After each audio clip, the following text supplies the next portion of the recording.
I stood there in my cap and gown, watching my parents beam with pride at my sister Courtney across the auditorium. They had paid every single cent of her tuition at this expensive private university. Me? I had worked 3 jobs, taken out massive loans, and barely slept for 4 years to afford the same degree. As the dean announced a special scholarship recipient and called my name to the stage, I watched my parents' faces drain of all color. What they were about to learn would destroy them. My legs felt heavy as I walked toward the stage. The auditorium held 800 people, all of them suddenly focused on me. My parents sat 5 rows back, their confusion visible even from this distance. My father leaned toward my mother, whispering something. Courtney sat between them, looking annoyed that the attention had shifted away from her moment. Dean Roberts stood at the podium, holding a plaque with my name engraved on it. The Dean's Award for Outstanding Achievement Against Adversity. I had no idea this was coming. Nobody had told me I was receiving any special recognition. The dean began reading from a paper, his voice carrying through the sound system. Every word felt like it was echoing in my chest. He described a student who worked as a night janitor in the campus science building. That was me, mopping floors from midnight until 6 in the morning, then rushing to my 8 o'clock engineering classes. He talked about the weekend construction worker who spent Saturdays and Sundays hauling materials in the blazing North Carolina heat, also me, earning $15 an hour to keep myself fed. He mentioned the tutor who helped struggling students with calculus and physics every Tuesday and Thursday evening. Me again, charging $20 per session because I needed every penny. 4 hours of sleep per night for 4 years. That was my life. 60-hour work weeks while maintaining a 3.9 grade average. That was my reality. $70,000 in student loans that would follow me for decades. That was my burden. The dean continued, and I saw people in the audience turning to look at my parents. Some had their phones out, recording. The local news crew that was covering graduation had shifted their camera toward my family. Meanwhile, the dean explained, another student at this same university had received full financial support from her parents. $120,000 paid in tuition over 4 years. That student had joined a sorority, gone on spring break trips, attended parties, and maintained a 2.8 grade average. That student never worked a single job during her college career. That student was my sister, Courtney. I watched my mother's hand fly to her mouth. My father's face had gone completely red. The dean spoke about sacrifice and determination, about students who overcome impossible odds. But all I could think about was 4 years ago, sitting at our kitchen table in our modest home in Charlotte. My father had said the words that changed everything. We can only afford one tuition. I had just gotten my acceptance letter to this university. So had Courtney. We were both thrilled, both planning to attend. Then came the family meeting. Courtney needs more support, my father had explained. She is not as naturally smart as you, Eugene. My mother had added her reasoning. You are a man. You can handle it. Courtney needs us more. I was 20 years old, working part-time at a grocery store, trying to save money for college. I had applied for scholarships everywhere, big and small. The rejection letters piled up. The big scholarships went to students with more impressive resumes, with connections, with luck I did not have. My parents had promised they would help when they could. That help never came. Not once in 4 years. Not for textbooks that cost $300 per semester. Not for the laptop that died sophomore year. Not when I got sick with pneumonia and missed 2 weeks of work, putting me behind on rent for my tiny studio apartment. I had asked. I had swallowed my pride and called home, explained I was struggling. My father always had the same response. We are tight on money right now, Eugene. You understand. I did understand.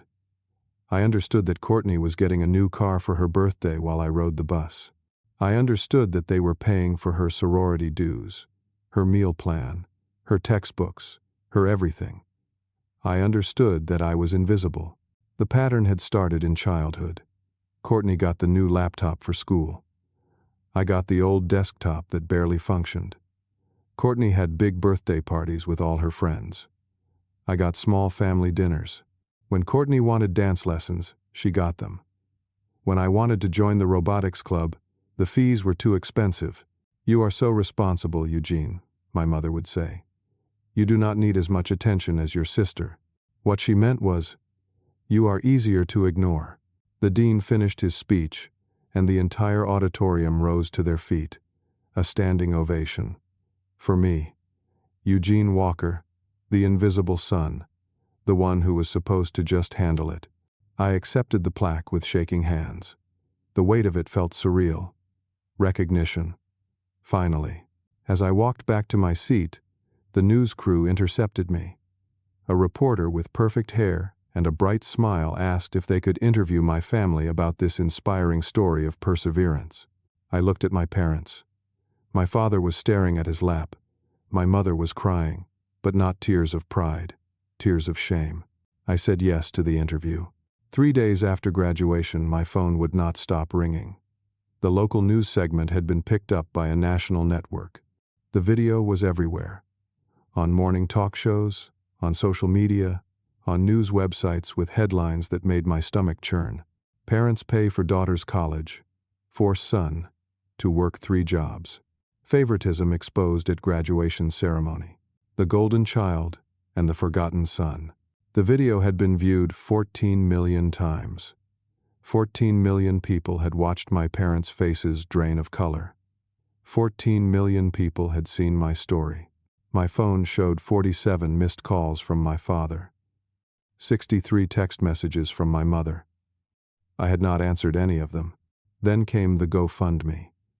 Someone had started it without my knowledge or permission. "Help Eugene pay his student loans," the title read. Within 2 days, strangers had donated $30,000. $30,000 from people I would never meet, people who saw my story and wanted to help. I cried when I saw that number. 4 years of exhaustion, of sacrifice, of feeling worthless, and strangers cared more than my own parents had. The news outlets wanted more interviews. Morning shows invited me to appear. I declined most of them. This was not about fame. This had never been about attention. My father finally reached me on the 4th day. I answered because I knew he would not stop calling. "You made us look like terrible parents on national television," he said. No hello, no apology, just anger. His voice was tight with rage. "You embarrassed this family. Was that your plan all along?" I could hear my mother crying in the background. "How could you do this to us, Eugene?" she wailed.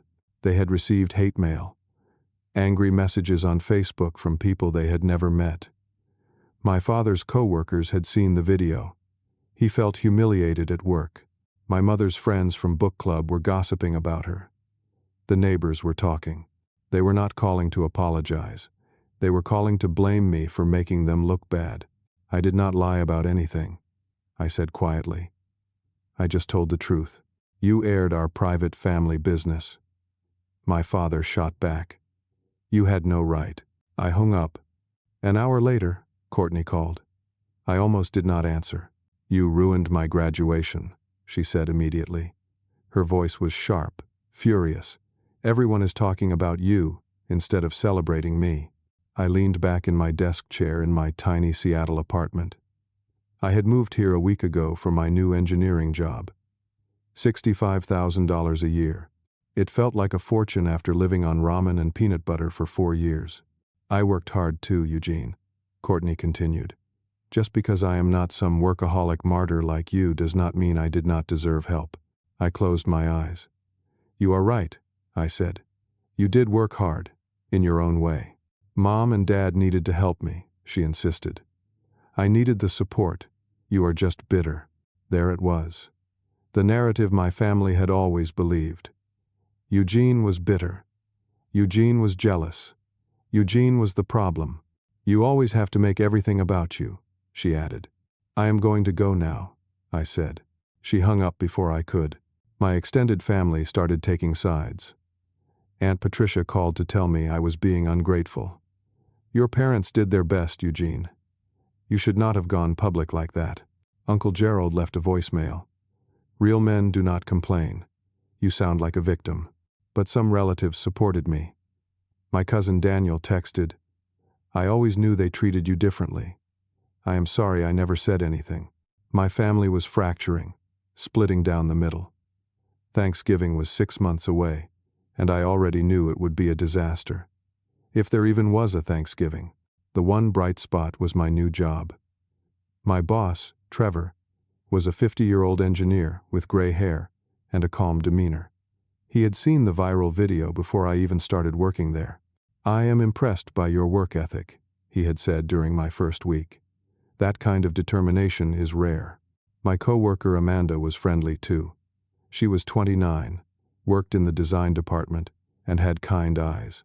She brought me coffee on my 3rd day and asked how I was adjusting to Seattle. "It is different from North Carolina," I admitted. "But good, different." She smiled. "If you need anything, let me know. I know what it is like to start over." I was beginning to feel hopeful. Maybe this was it. Maybe I could finally build a life away from the drama, away from the pain of being the forgotten child. Then the certified letter arrived. It came on a Tuesday afternoon. I signed for it, confused about who would be sending me legal documents. I opened it, standing in my apartment hallway. The letterhead read, "Morgan and Associates, Attorneys at Law." My hands started shaking as I read. My parents were suing me for defamation. They claimed I had made false and malicious statements that damaged their reputation. They were demanding $100,000 in damages, plus a public apology and a retraction of everything I had said. The letter stated that I had caused them severe emotional distress. It said I had intentionally harmed them. It said I was required to appear in court in 3 months. I slid down the wall and sat on the floor, the letter crumpling in my grip. They were taking legal action against me. My own parents. The one time in my life I had stood up for myself. The one time I had refused to stay invisible, and they were trying to destroy me for it. I called my cousin Daniel. He was the only family member I still trusted. "They are suing me," I said when he answered. "What?" I told him everything. He was silent for a long moment. "Eugene," he finally said, "you need a lawyer. A good one." "I cannot afford a lawyer," I whispered. "I just started this job. I have student loans. I have nothing." "Use the GoFundMe money," he suggested. That money was supposed to pay my loans. That money was supposed to give me a fresh start. But Daniel was right. I had no choice. I hired an attorney named Derek Paulson. He cost $7,000 just for the retainer. He was 45, sharp, and direct. "This lawsuit is frivolous," he told me after reviewing the case. "But we still have to defend it. We will need documentation of everything." I spent the next 2 weeks compiling evidence. Pay stubs from 3 jobs. Bank statements showing 0 deposits from my parents. Loan documents proving I had borrowed every cent for college. Screenshots of text messages where I had begged for help and been refused. Email chains showing every tuition payment my parents had made to Courtney's account. The evidence was damning. It proved everything I had said was true. But my parents were committed to their narrative. Their legal strategy, according to the documents Derek received, was to claim they had offered me help repeatedly, but I had refused it out of pride. Complete lies. Courtney had provided a sworn statement supporting them. In it, she claimed I was always dramatic and played the victim. She said our parents had offered me money multiple times. I felt sick reading it. My family members were being pressured to testify against me. Aunt Patricia had agreed. In her statement, she called me the difficult child. Meanwhile, my parents had started their own social media campaign. They posted photos of our family from years ago. Happy photos, Thanksgiving dinners, birthday parties. "Look at this loving family," the posts implied. "Our son is lying." Some people believe them. The comments sections filled with arguments. There are always 2 sides to every story. Maybe Eugene is exaggerating. Parents do their best. My vindication was eroding. The clear-cut narrative of favoritism was getting muddy. At work, things got worse. Trevor called me into his office one morning. He looked uncomfortable. "Eugene, I received a call yesterday," he said, "from your father. My stomach dropped. He told me you are involved in legal troubles. He said you are dishonest and that I should be careful employing you. My father was trying to destroy my career. I told him I believe you, Trevor continued quickly. I have seen your work. I have seen your character. But I needed you to know, he called. I felt the walls closing in. My parents were not just suing me. They were actively trying to ruin my life. My stress started affecting my work. I made calculation errors on a bridge design project. Small mistakes. But in engineering, small mistakes can cause catastrophes. I caught them before they became serious, but Trevor noticed. He gave me a warning. Get your personal life sorted, Eugene. I am rooting for you, but I need you focused here. I was drowning. The legal fees were mounting. I was up to $12,000. My savings were gone. I could barely afford rent. Derek suggested settling. A trial will cost you $40,000 or more, he explained. Your parents are demanding $25,000 plus an apology. Maybe we negotiate down. I would have to apologize. I would have to say I lied. I would have to give them money I did not have. I cannot do it, I told Derek. I cannot say they were good parents when they were not. Then we go to trial, he said grimly. 2 weeks before the trial date, someone knocked on my apartment door at 9 o'clock at night. I opened it to find Courtney standing there. I had not seen her since graduation. She looked different, thinner, tired. Her eyes were red. We need to talk, she said. Alone. I let her in. She sat on my couch and started crying immediately. Mom and Dad made me lie in my statement, she said through tears. I sat down across from her, my heart pounding. They threatened to cut me off completely if I did not support them, she continued. No money, no wedding help, nothing. I was scared, Eugene. So you lied. She nodded miserably. I know you are telling the truth. I have always known they treated you worse. I watched it happen for years, and I said nothing because it benefited me. I felt a flicker of hope. Will you testify for me? I asked. Will you tell the truth in court? Courtney hesitated. Her silence told me everything. I cannot, she finally whispered. I am sorry. I need them. I do not have a job. I am living with them rent-free. I am engaged, and they are paying for my wedding. If I go against them, I lose everything. Then why are you here? My voice came out harder than I intended. I just wanted you to know I am sorry, she said. I needed you to know someone believes you. But she would not help me publicly. She would not stand with me where it mattered. She left 10 minutes later. I watched her walk to her car from my window. Her visit made everything worse. It confirmed the injustice but offered no solution. Even the people who knew I was telling the truth would not help me. I was completely alone. I could not sleep anymore. Every time I closed my eyes, I saw the courtroom. I saw my parents' attorney tearing apart my story. I saw the judge ruling against me. I saw myself bankrupted, destroyed, humiliated. Derek called me 2 days before the trial. Eugene, we need to talk about settling. His voice was gentle but firm. I know you do not want to apologize, but going to trial is a massive risk. Even if we win, the cost will devastate you financially. Your parents have a connected attorney. The case could drag on for months. How much? I asked. They want $25,000 and a public apology posted on social media, plus an agreement that you will never discuss them publicly again. So they get to silence me and take my money. Derek sighed. I am sorry. I know it is not fair. But sometimes life is not fair, and we have to make practical decisions. I spent that night drafting an apology I did not mean. I wrote the words they wanted to hear. I am sorry for the pain I caused my parents. I exaggerated my circumstances. My parents were loving and supportive. I was wrong to speak publicly. Each word felt like swallowing poison. My boss, Trevor, noticed my deterioration. I had lost 12 pounds in 3 weeks. I looked hollow. Amanda cornered me in the break room on Monday. You look terrible, she said bluntly. I am fine. You are not fine, Eugene. Talk to me. And somehow, I did. I told her everything. The lawsuit, the settlement offer, the apology I had to write, the money I did not have, the family that was destroying me. Amanda listened without interrupting. When I finished, her eyes were furious. You cannot let them win, she said. I do not have a choice. There is always a choice, she insisted. What if there is more evidence? Something they are hiding? I have given Derek everything I have.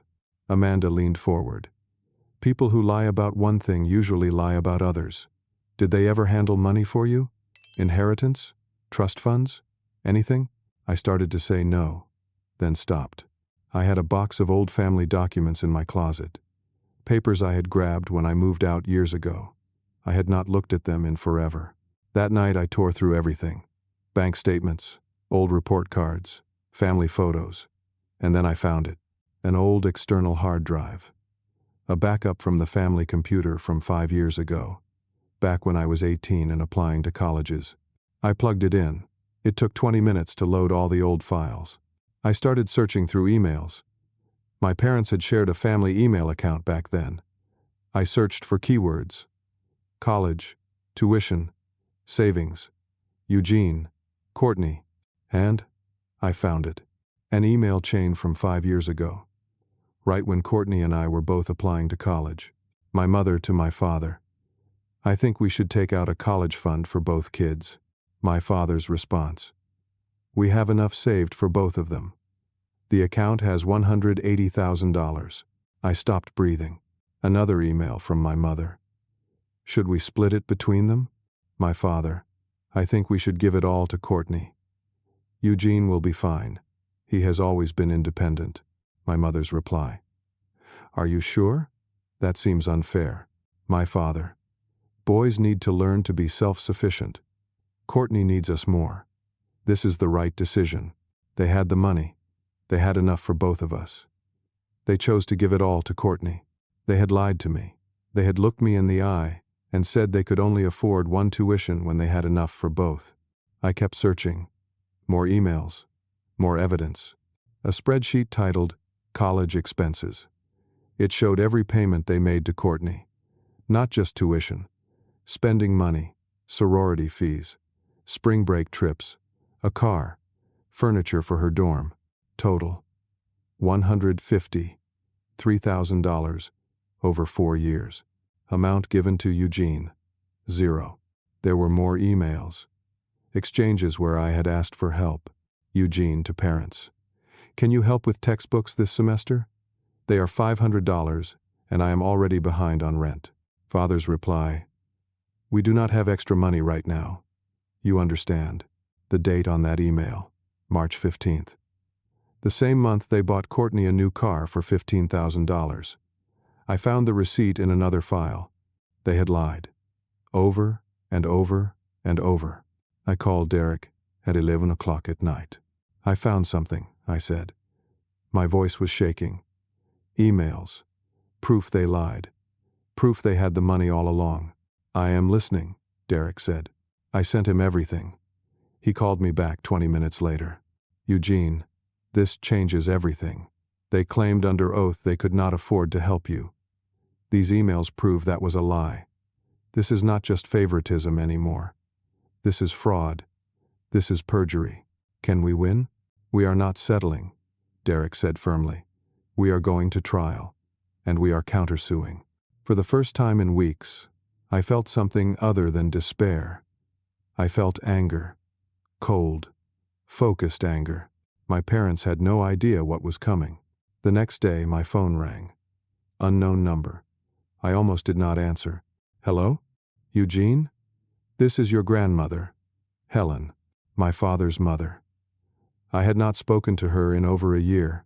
She lived in a nursing home in Asheville, 3 hours from Charlotte. Grandma, is everything okay? I saw the news story, she said. Months ago. I have been following everything. Oh, I need to tell you something about your parents, about your father. I sat down. He has always been this way, she continued. Her voice was frail but determined. He treated your uncle the same way, favored his sister. It is a family curse. The men in our family think boys need to be broken down to become men. I did not know what to say. I am sorry I never protected you from it, Eugene. I should have done more.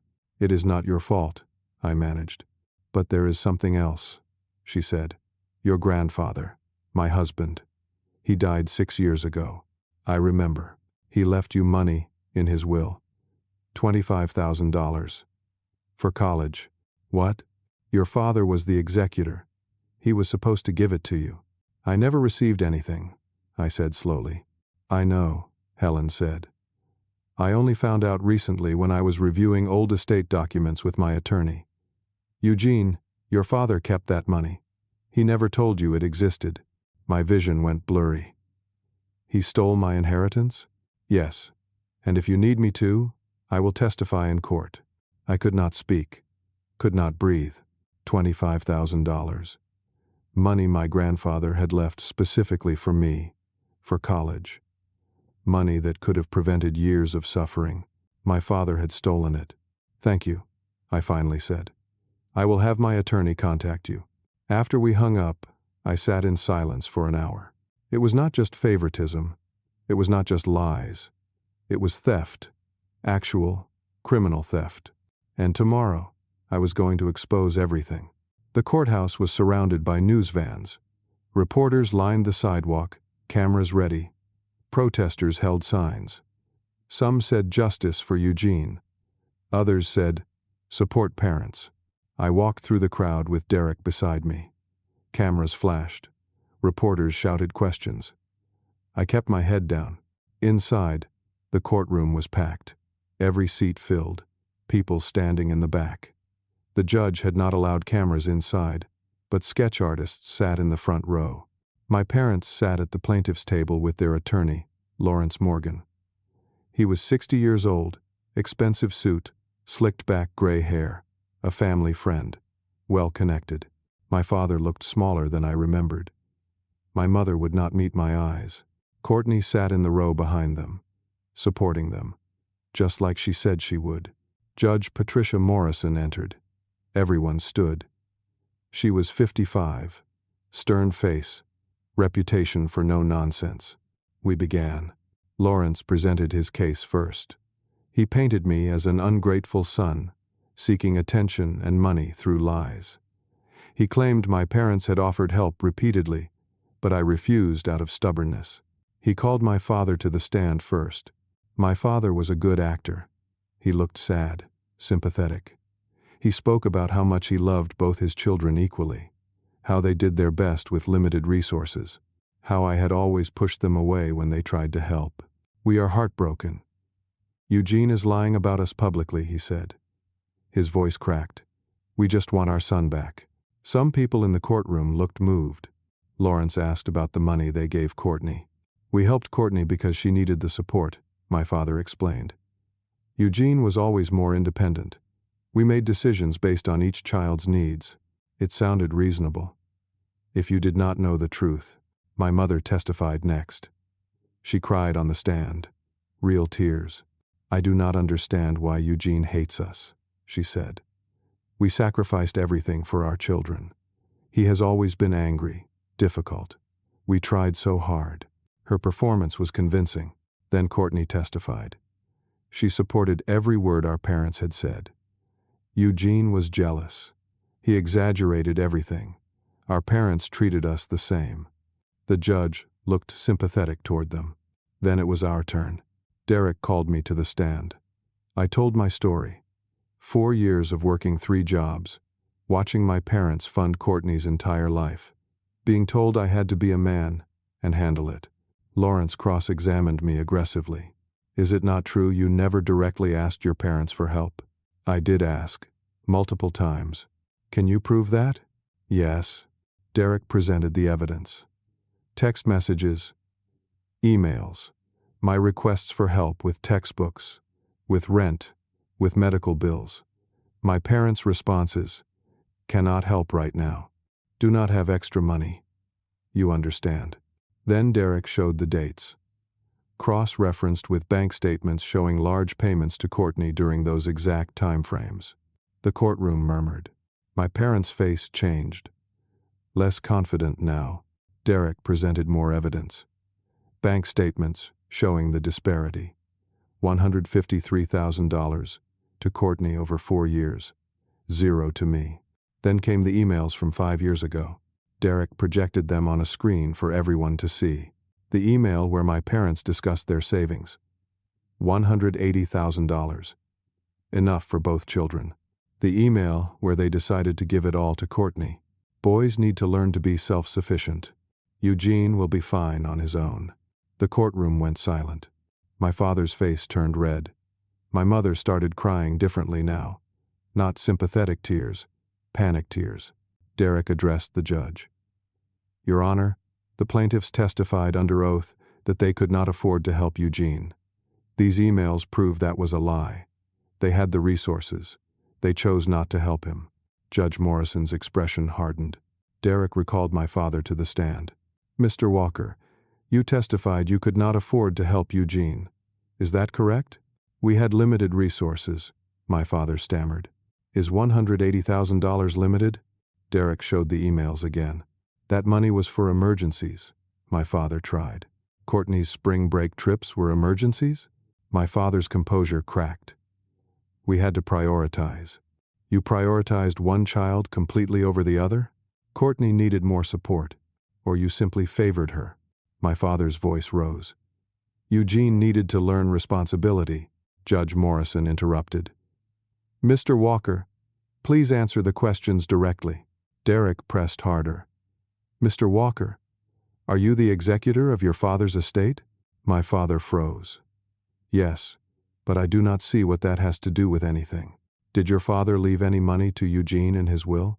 Long silence. I do not recall. Derek presented the will. A copy obtained from the county records office. Your father left Eugene $25,000 for his education. This will is dated 6 years ago. Eugene never received that money. Where is it? My father's face went pale. I used it for family expenses. Without telling Eugene it existed? I was going to tell him. 6 years later? The courtroom erupted.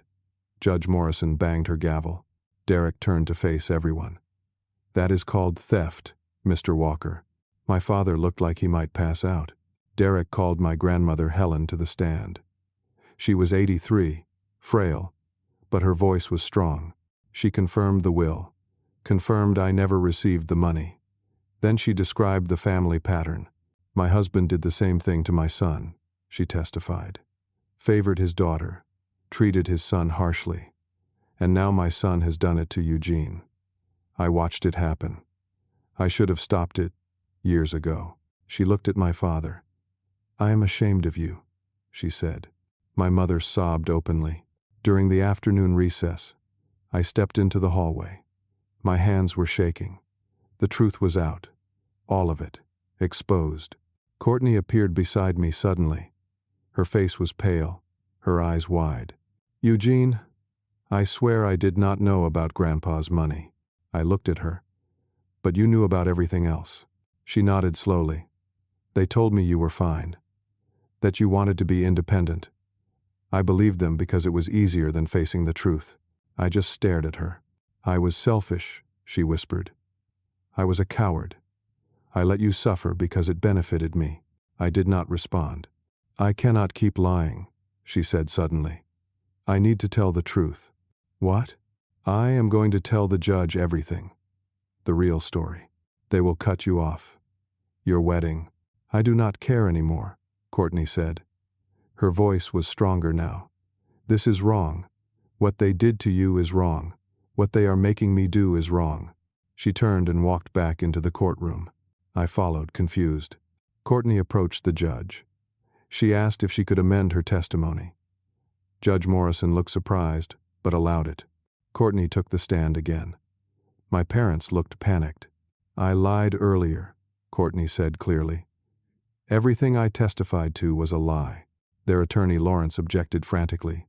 Judge Morrison overruled. Courtney continued. The favoritism was real. It was blatant. It was constant. Eugene struggled while I partied.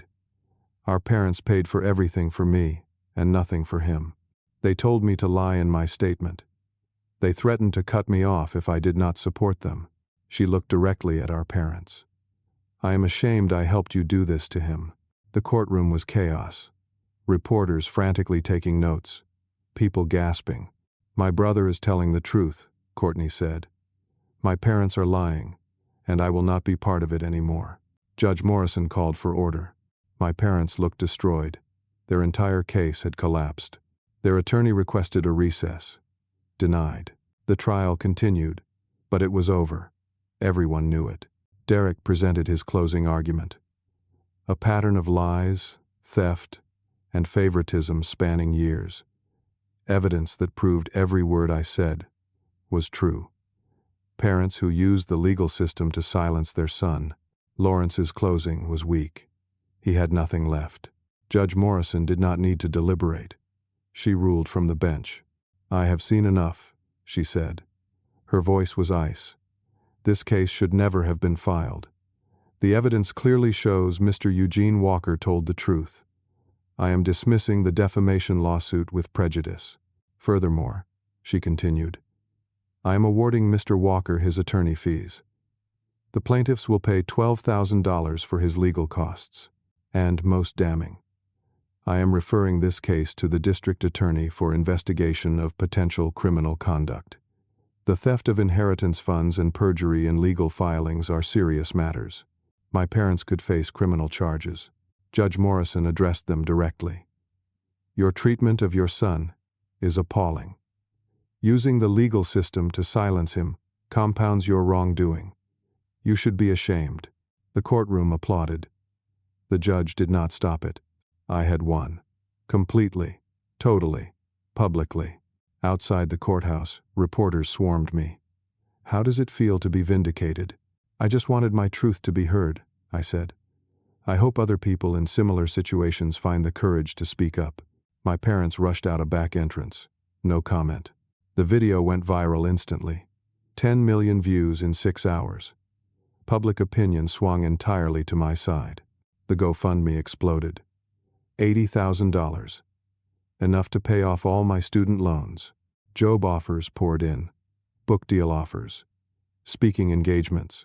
I flew back to Seattle, exhausted but relieved. Trevor congratulated me. Offered me a promotion. Senior engineer.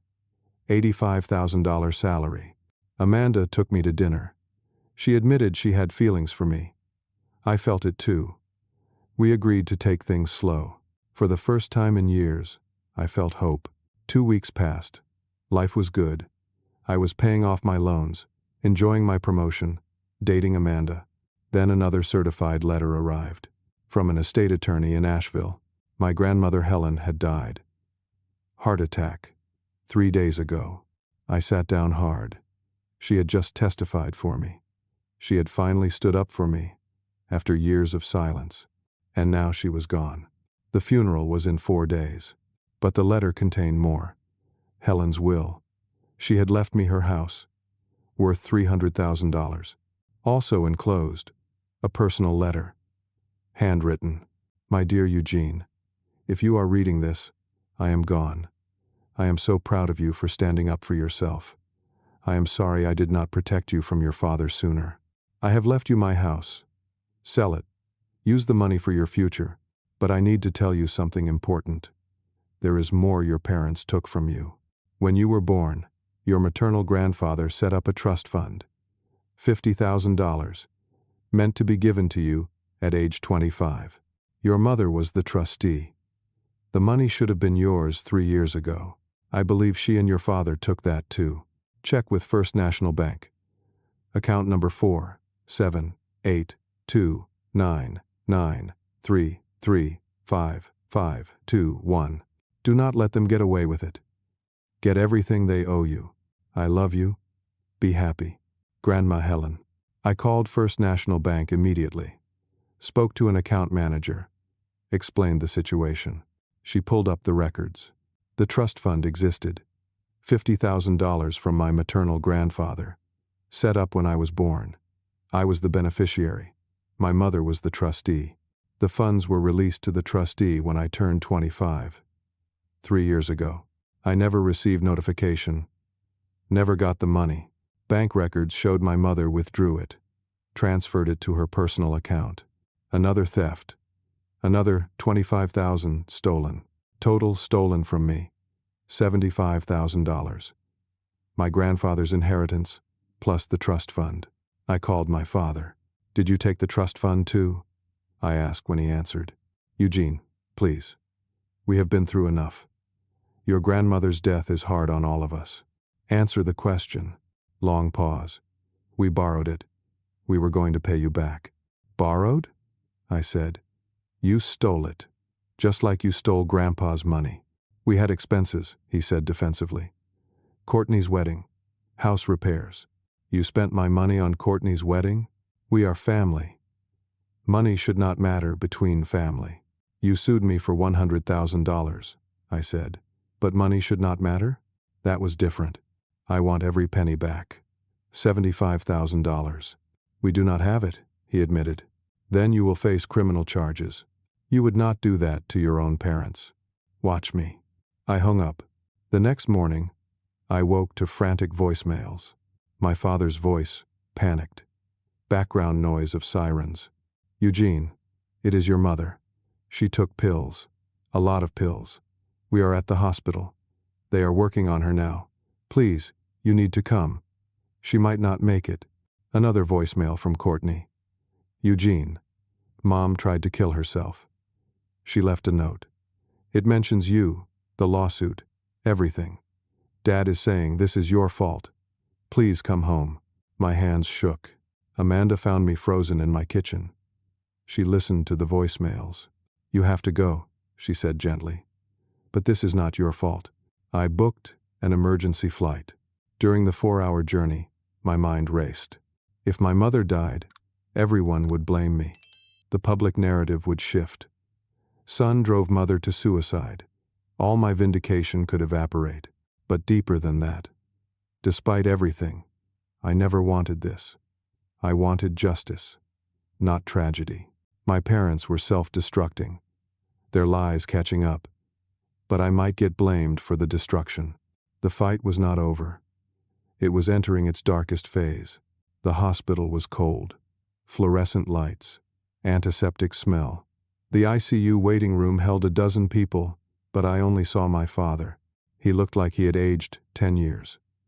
Unshaven, clothes wrinkled, eyes red. When he saw me, his face twisted. This is your fault.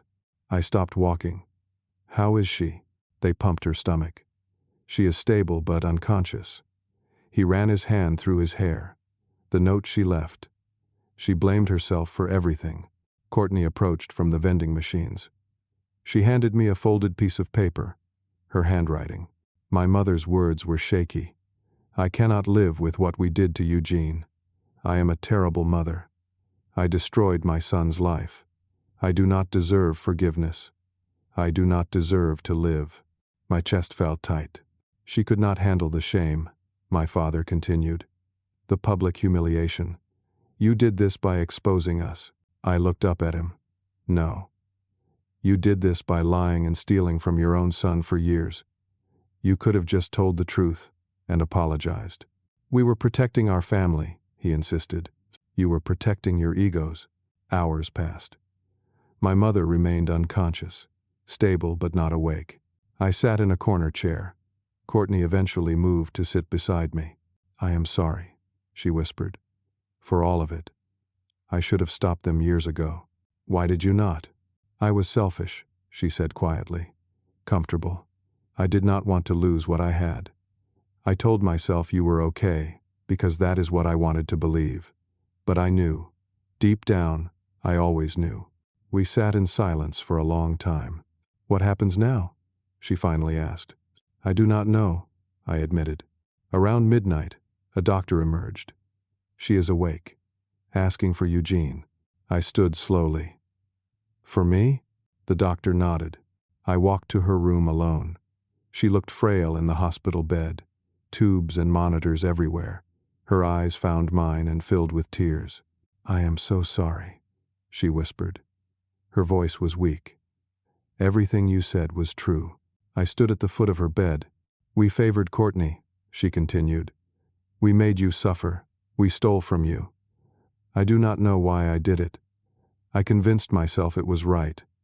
That boys need to be tough. That you could handle it. She started crying harder. But it was just easier to love Courtney. She was easier. You were always so capable, so strong. We took advantage of that. We made you raise yourself while we coddled your sister. I felt tears on my own face. I wanted to die because I could not face what I had done, she said. But dying would be taking the easy way out again. I need to live and face this. Face you. Can you ever forgive me? I was silent for a long time, choosing my words carefully. I do not know if I can forgive you, I finally said. Not yet. Maybe not ever. You did not just make mistakes. You were cruel. For years. You stole my money, my opportunities, my confidence. You sued me to silence me when I finally spoke up. That is not just favoritism. That is abuse. She nodded, accepting it. But I do not want you dead, I continued. I wanted acknowledgement. I wanted you to see me. I wanted to matter to you as much as Courtney did. I got that now, in the worst possible way. What can I do? She asked. How can I make this right? Pay back what you stole, every cent, get therapy, both of you. Figure out why you did this, and give me space. A lot of space. Maybe someday we can have a relationship. Maybe not. But it will be on my terms, not yours. I left her room. My father waited in the hallway. She told you the truth? I nodded. He looked at the floor. I was wrong. First time I had ever heard him say those words. I treated you the way my father treated me, he said quietly. I thought I was making you strong, but I was just continuing the cycle, hurting you the way I was hurt. That is not an excuse, I said. I know. I am not asking for forgiveness. I am just sorry, Eugene. Truly sorry. We stood there in the fluorescent hallway. I want the $75,000 you stole, I said. We will sell the house if we have to. You will get it all. And I want you both in therapy. He nodded. Agreed. I am going back to Seattle. Do not contact me unless I reach out first. Courtney can be the middleman if needed. Will we ever see you again? His voice cracked. I honestly do not know. Right now, I need to heal from what you did to me. That has to come first. I walked away. 6 months later, my life looked completely different. My parents had sold their house, paid back every penny, $75,000 transferred to my account. I paid off every student loan, debt-free for the first time in my adult life. Helen's house sold for $300,000. After taxes and fees, I netted $270,000. I invested most of it. Financial security I never dreamed of having. Work continued, going well. Another promotion. Project manager. $95,000 salary. Trevor had become a real mentor. Amanda and I moved in together. Our relationship was steady, healthy. She understood my past without pitching me. We were building something real. But the most meaningful thing I did was start a scholarship fund. The Helen Walker Scholarship for self-made students. For students whose families would not or could not support them. First year, we awarded 10 scholarships, $20,000 each, $200,000 total. Money that would change lives the way Helen's house had changed mine. Applications poured in. Stories that broke my heart. Students working multiple jobs. Students estranged from families. Students fighting to survive. I read every application personally. Interviewed finalists. Chose recipients who reminded me of myself. At the first award ceremony, I told my story. Not the viral version, the whole story, including the part about my mother's suicide attempt, the ongoing therapy, the slow, painful process of healing. If you are going through something similar, I told the scholarship recipients, know that speaking your truth is not selfish, Protecting your peace is not cruel. You deserve support. You deserve to be seen. Several students cried. One came up afterward and hugged me. Thank you for showing us we are not alone. My relationship with my parents remained limited. We spoke on the phone once every 3 months. Supervised calls. Cordial, but distant. They sent letters every month for the first 6 months. Apologies. Updates on their therapy. Small attempts to rebuild connection. I read them. Did not always respond. My mother's therapist said she was working through deep-seated beliefs about gender roles and parenting. My father was confronting his own childhood trauma. Good for them. But their healing was not my responsibility. Courtney visited Seattle twice. We were rebuilding slowly. Sister relationship still fragile but improving. She had broken off her engagement. Realized her fiancé was controlling, dismissive, traits similar to our parents. You taught me I could stand on my own, she told me during her second visit. She had gotten a job, marketing coordinator, supporting herself for the first time. I am proud of you, I said, and meant it. Extended family relationships were mixed.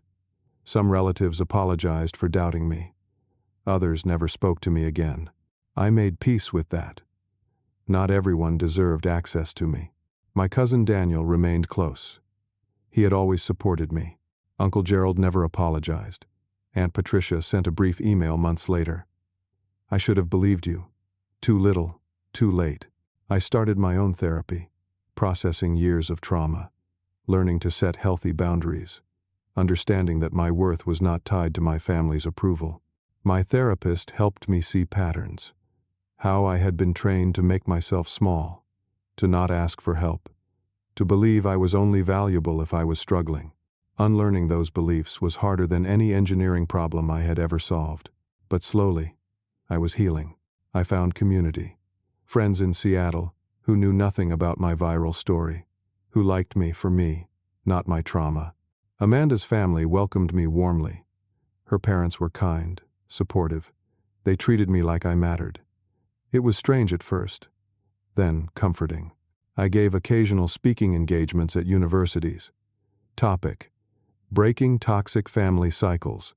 Students always asked the same questions. How did you find the courage?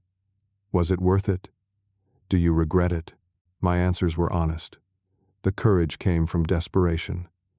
It was worth it because silence was killing me. I regretted the pain, but not the truth. One student asked, "Do you think your parents have really changed?" I thought about it. I think they are trying. Whether they succeed is not my concern anymore. I had to save myself first. The public attention eventually faded. Other stories went viral. Other families had their dramas exposed. My 15 minutes ended. I was grateful for that. I never wanted fame. I just wanted to be heard. The GoFundMe account closed at $92,000. After paying my legal fees and loans, I donated the rest to organizations supporting estranged families and financial abuse survivors. On the 1-year anniversary of the trial, I received a letter from my mother. Not an apology this time, just an update. She had gotten a job, first time working in 25 years. Receptionist at a dentist's office. She was learning to be independent. "Your father and I are separated," she wrote. "Not divorced, but living apart. We both need space to figure out who we are outside of our marriage and our mistakes.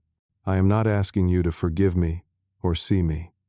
I just wanted you to know I am trying to become someone you might want to know someday." I put the letter in a folder with the others. Maybe I would respond, maybe not. That evening, Amanda and I sat on our balcony watching the Seattle sunset. She held my hand. "Are you okay?" she asked. I thought about it. The weight I had carried for so many years, the invisibility, the pain, the fight, and then the victory, the vindication, the life I had built from nothing. "Yeah," I said. "I am okay." My phone rang. My mother's name on the screen. I looked at it for a moment. Amanda squeezed my hand, but said nothing. "My choice," I answered. "Hi, Mom." "Hi, Eugene. How are you?" I am good. How are you? We talked for 10 minutes. Nothing deep, nothing dramatic, just small talk. How is work? How is the weather? Safe topics. When we hung up, I felt something unfamiliar. Not forgiveness exactly, but not rage either. Peace, tentative, fragile, peace. Amanda smiled at me. That was good. Yeah, I said. It was. I was not healed. Maybe I never would be completely, but I was healing. And that was enough. People ask me if I regret speaking out, if I regret the lawsuit, the publicity, the family destruction that followed. The answer is no, because silence was destroying me slowly. For years I was taught that keeping the peace meant swallowing injustice, that being the bigger person meant letting others walk on me, that family loyalty meant accepting abuse. I learned something different. I learned that speaking your truth is not vindictive. It is survival. Yes, it caused pain, but the pain was already there. I just stopped pretending it was not. Some people will never understand why you had to speak up. They will call you bitter, ungrateful, dramatic. Let them. Your peace is more important than their comfort. Your truth is more valuable than their lies. I worked 3 jobs for 4 years to earn a degree. But the real education came after. Learning I deserved better. Learning my voice mattered. Learning I could survive without their approval. That graduation day, when their faces went pale, that was not revenge. That was revelation. The revelation that I had value, with or without them. And that changed everything. I am not the overlooked son anymore. Not the overworked student. Not the family scapegoat. I am Eugene. Engineer. Scholarship founder. Survivor. Someone who stood up and won. Not just in court, but in life. The boy who had to earn everything finally understood something crucial. I did not need their approval. I already had my own, and that was enough. My story is not unique. Thousands of people live with favoritism, with family dysfunction, with the weight of being the forgotten child. If that is you, I want you to know something. You are not crazy. You are not imagining it. Your pain is real and valid. Speaking up is terrifying. The consequences can be severe, but staying silent has consequences too, and those consequences compound over years until they crush you. Only you can decide when and how to tell your truth. But when you do, know that you are not alone.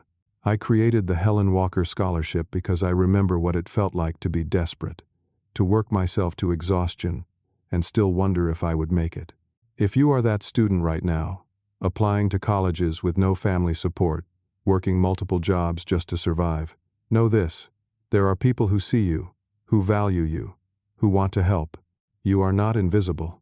My relationship with my parents will probably never be what it could have been. That is a grief I carry. The loss of what should have been. But I also carry something else now. Pride. In myself. In my resilience. In the life I built from nothing. I learned that you can love your family and still protect yourself from them. You can hope they change while accepting they might not. You can forgive without forgetting. Or you can choose not to forgive at all. All of those choices are valid. The most important relationship you will ever have is with yourself. Treat yourself with the compassion your family should have shown you. Set boundaries. Speak your truth. Build the life you deserve. And if your family cannot accept that, that is their loss, not yours. I think about that graduation ceremony a lot.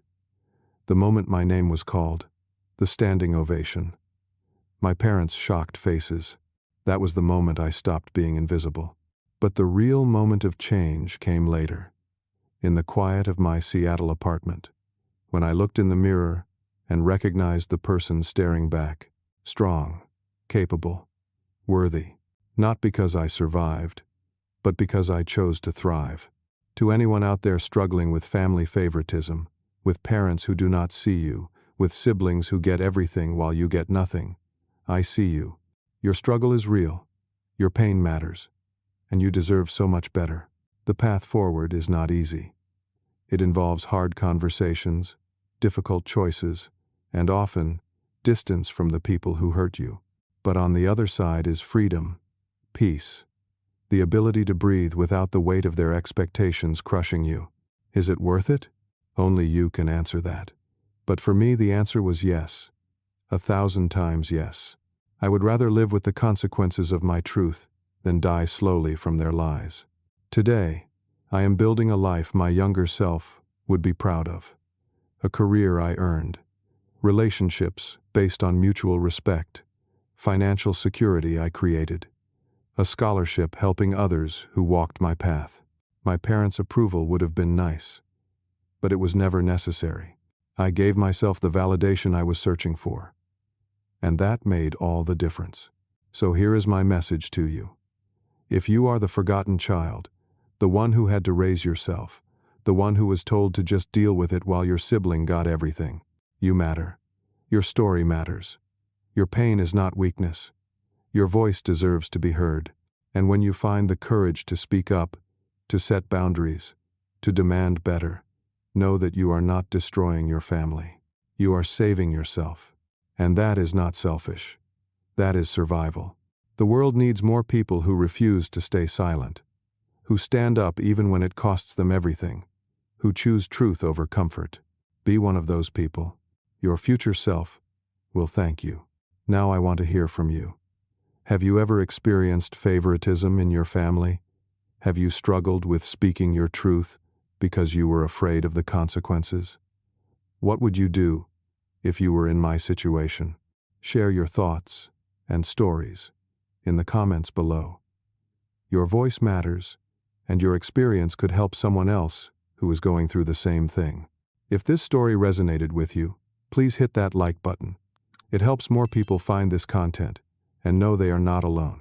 And if you want to hear more stories about overcoming family dysfunction, setting boundaries, and building the life you deserve, subscribe to this channel and hit the notification bell so you never miss an upload. Finally, if you know someone who needs to hear this message, someone who is struggling with being the forgotten child or dealing with toxic family dynamics, please share this video with them. Sometimes, knowing one other person understands can make all the difference. Thank you for listening to my story. Thank you for being part of this community. Thank you for believing that speaking the truth matters. I am Eugene, and I am proof that you can survive what was meant to break you. You can thrive despite those who tried to hold you back. And you can build a beautiful life from the rubble of a broken family. Take care of yourselves. Set those boundaries. Speak your truth. And remember, you deserve better. Until next time,